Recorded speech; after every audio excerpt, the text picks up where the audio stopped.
तरह से देश कहा जाता है कि आगे बढ़ा है, लेकिन सच्चाई तो ये है कि लोगों को सांस लेनी भी मुश्किल पड़ी है। इस महंगाई के दौर में लोगों की ज़िंदगी ईएमआई पे आ गई है। इसीलिए मैं सबसे दोबारा पुनः अपील करना चाहूँगा, आने वाली 25 तारीख को हाथी के सामने वाला बटन दबाकर बहुजन समाज पार्टी को विजयी बनाएं और ये जीत बहन जी को पीएम बनाने के लिए होगी। और इस बार पूरा भरोसा है कि बहन जी के बगैर या तो बहन जी इस सरकार में होंगी, बहन जी पीएम होंगी देश की, नहीं तो बहन जी के बगैर भी इस देश का कोई पीएम नहीं बनेगा। बसपा के बगैर किसी का पीएम नहीं बनेगा। इसी के साथ मैं अपनी वाणी को विराम देता हूं। जय भीम, जय भारत, खुदा हाफिज। बहुत बहुत शुक्रिया, बहुत बढ़िया।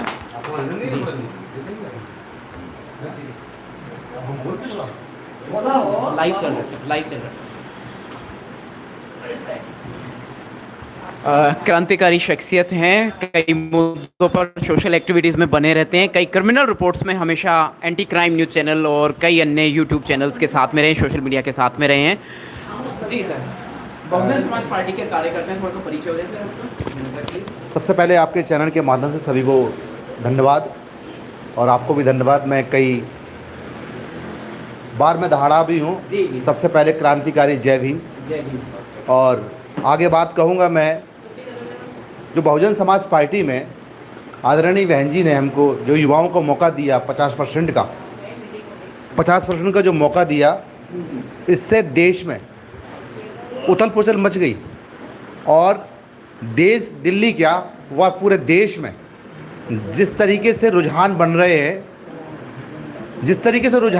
मध्य प्रदेश से उत्तर प्रदेश में, हमने 2023 में भी जैसे ही हमने पार्टी विलय करी थी, गौडवाना पार्टी भी करी थी विलय, और मैं एक वंशकार समाज से हूँ, मध्य प्रदेश से आता हूँ, समता विकास पार्टी थी। 26 जनवरी 2023 को हमने बहुजन समाज पार्टी में विलय करने का, और हमने अपने समाज को क्या पूरे देश में आग्रह किया है कि भाई बहुजन समाज पार्टी को वोट किया जाए। और साथ ही मैं दिल्ली प्रदेश में मुझे सचिव पद पे रखा गया, और साथ में पहले लोकसभा में, अब मैं अहम जिम्मेदारी बवाना ज़िले में प्रभारी के रूप में भी लगाया गया। और बहन जी का जो दिशा निर्देश होता है उस पर हम प्रयास करता हूँ खड़े उतरने का। इसी के बाद आगे बात करते हुए मैं बात ये कहूँगा, जो अभी रणनीति इनकी जो रचनाकार चलते हैं, चक्रव्यूह की रचना करते हैं, जी बिल्कुल सही। जो चक्रव्यूह की रचना करते हैं, रोज षड्यंत्रकारी लोग हैं, हमें इनसे बचना चाहिए। क्योंकि हमारे लोगों में कुछ तो गलतियाँ ये हैं कि हमारी रणनीतियों को कुछ कार्यकर्ता बाहर उजागर करते हैं। सबसे बड़ी गलती क्यों? उस फॉर्मूले का इस्तेमाल वो लोग करते हैं। हमने नारेबाजी जो हमने करते हैं कि जितनी जल जंगल ज़मीन सबकी आबादी बंटने चाहिए, जो सरकारी ज़मीन है वो अभी हमारी है, ये क्या है कि हम लोग उन लोगों को बताते हैं, वो लोग हमारे फॉर्मूले को इस्तेमाल करते हैं। अभी भाजपा ने हमारे फॉर्मूले को चुराकर छत्तीसगढ़ में जो एसटी का मुख्यमंत्री बनाया, जो बांटने का काम किया, जो हर जगह मुख्यमंत्री अलग अलग समाज के लोगों को बनाया, वो फॉर्मूले सारे हमारे थे। बहन जी की जो हमारी नीतियाँ हैं और जिस नीतियों पर हम काम करते हैं, युवाओं काम करते हैं, मानवर कांसीराम साहब ने कहा था कि दिल में ठंडक होने चाहिए।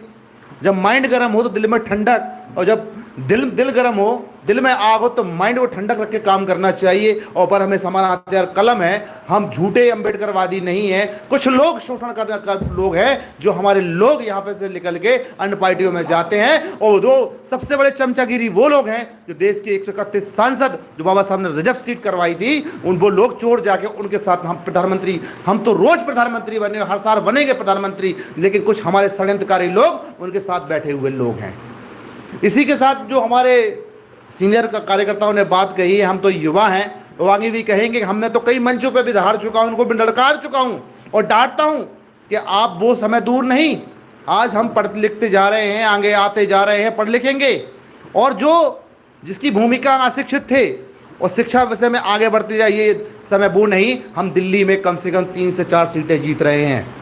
विरोधियों को मालूम है, उन विरोधियों को मालूम है कि देश में, दिल्ली में ये 3 से 4 सीटें जा रहे हैं। और साथ ही में इनको षड्यंत्रकारी को ये भी नहीं पता उत्तर पश्चिम दिल्ली सीट भी हम जीतने जा रहे हैं। ये रणनीति कितनी भी कर ले, हम लोग धरातल के पदाधिकारी हैं, लोगों के बीच जाते हैं, कमियां कुछ नहीं है। जो आपकी बार जो हमने चक्रव्यूह की रचना ये करते हैं, ये अपने आप को चाणक्य समझते हैं, क्योंकि ये कहते हैं कि ये चाणक्य अपने आप को चाणक्य समझते हैं, तो हम भी बाबा साहब के बच्चे हैं। उनसे बड़ा विद्वान, उनसे सिंबल ऑफ नॉलेज कहीं देश में पूरे विश्व में पैदा नहीं हुआ, क्योंकि हम उनको मानने वाले लोग हैं, मनोहर कांशीराम साहब को मानने वाले लोग हैं।